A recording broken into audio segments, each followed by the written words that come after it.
belum pernah sesaat pun dalam hidup kita ini nikmat Allah pernah berhenti. Sejak kita bangun tidur sampai kita tidur kembali, bahkan tidur itu sendiri seluruhnya merupakan nikmat dari Allah. Terhadap nikmat yang sedemikian banyak itu, yang jikalau kita akan mencoba menghitungnya, sungguh kita tidak akan pernah sanggup menghitungnya. Allah cuma minta satu: syukuri nikmat itu.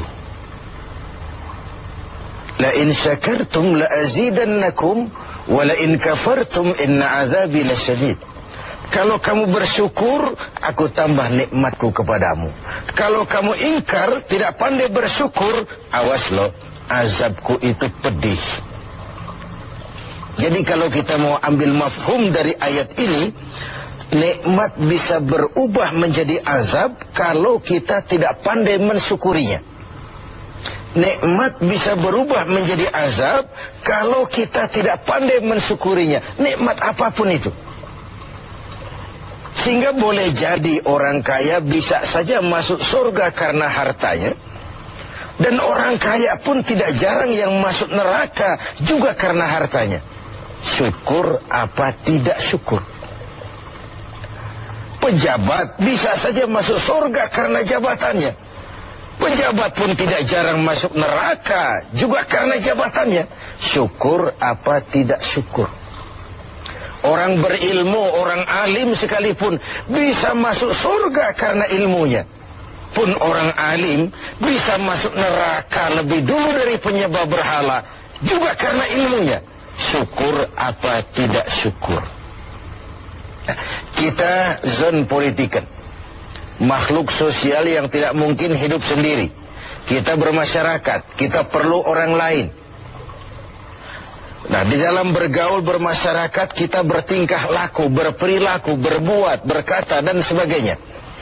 Apapun perilaku kita di masyarakat pasti punya dampak bagi orang lain, bagi masyarakat sekitar kita, mungkin juga bagi lingkungan di mana kita hidup, di lingkungan di mana kita tinggal. Nah, dampak inilah yang sering kita tidak perhatikan, bahwa pada dasarnya tidak ada kebebasan mutlak. Kebebasan kita dibatasi kebebasan orang lain. Satu contoh yang gampang. Saya beli radio pakai uang saya. Saya setel di rumah saya sekeras-kerasnya. Lalu saya ngomong, radio saya, yang beli saya, pakai uang saya setel di rumah saya, sekeras-kerasnya, gak ada urusan sama orang lain.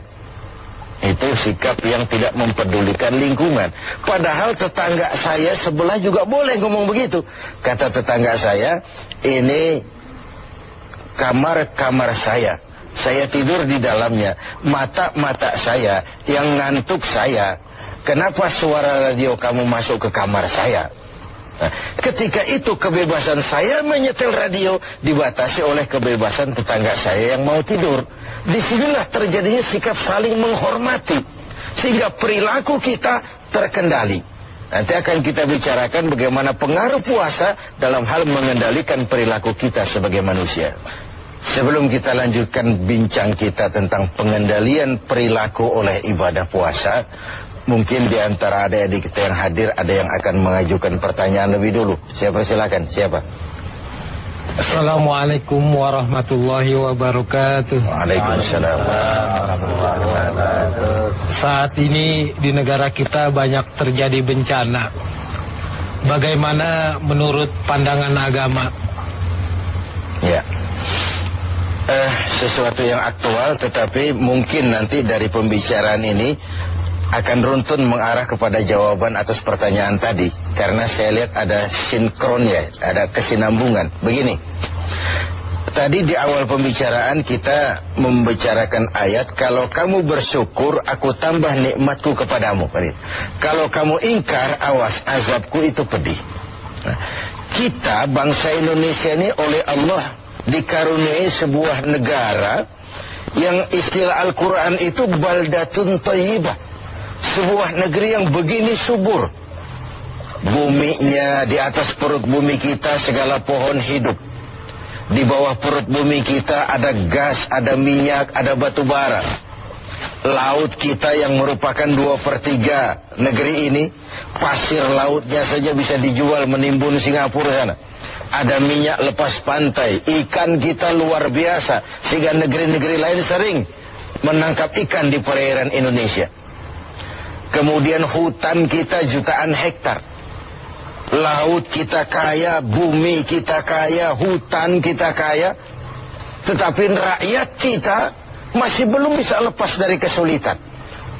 Timbul pertanyaan, selama ini kita diberikan hutan yang begitu luas jutaan hektar, apa kerja kita?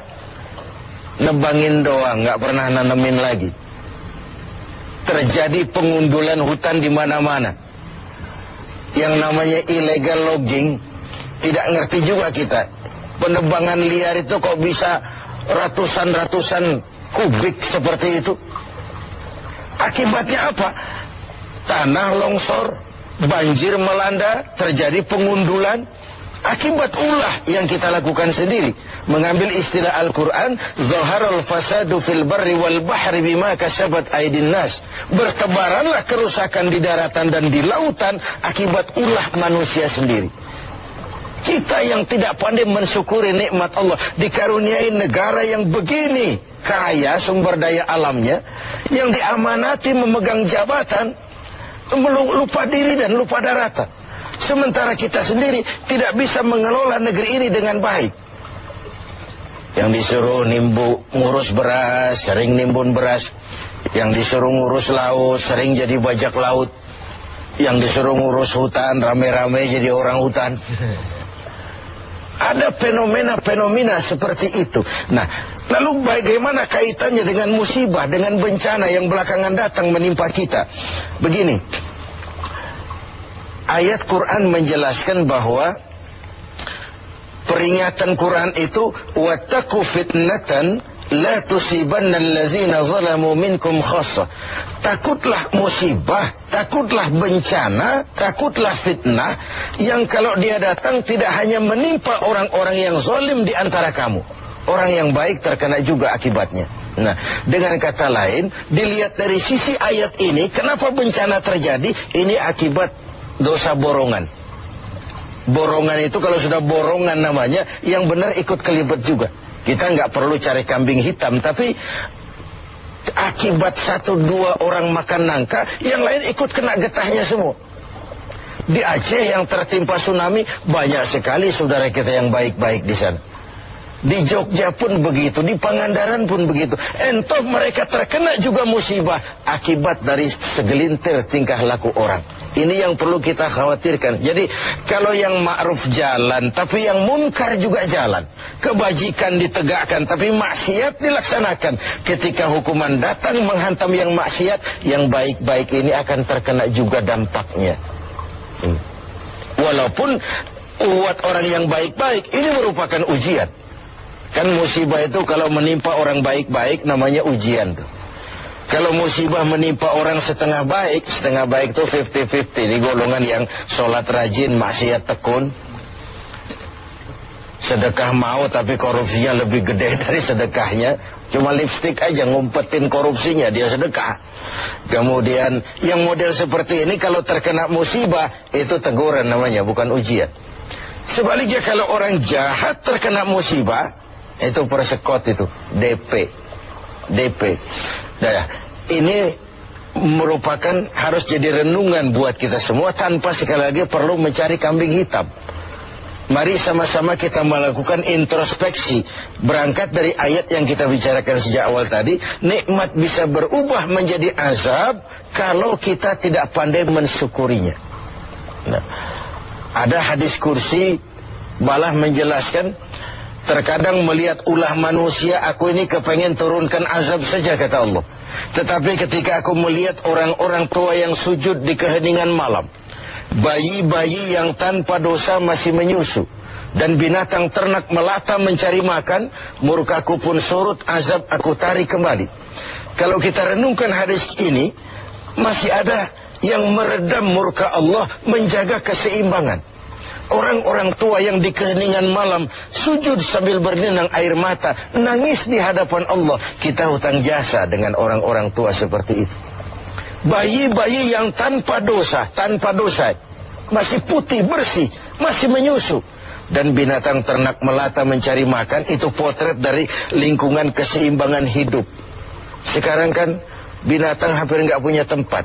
Kita baca dalam berita itu bagaimana di Pekanbaru sana gajah nyasar ke kota karena hutan kebakar. Ya. Air kita nggak berikan tempat, lalu ngayap kemana-mana, masuk ke lingkungan penduduk.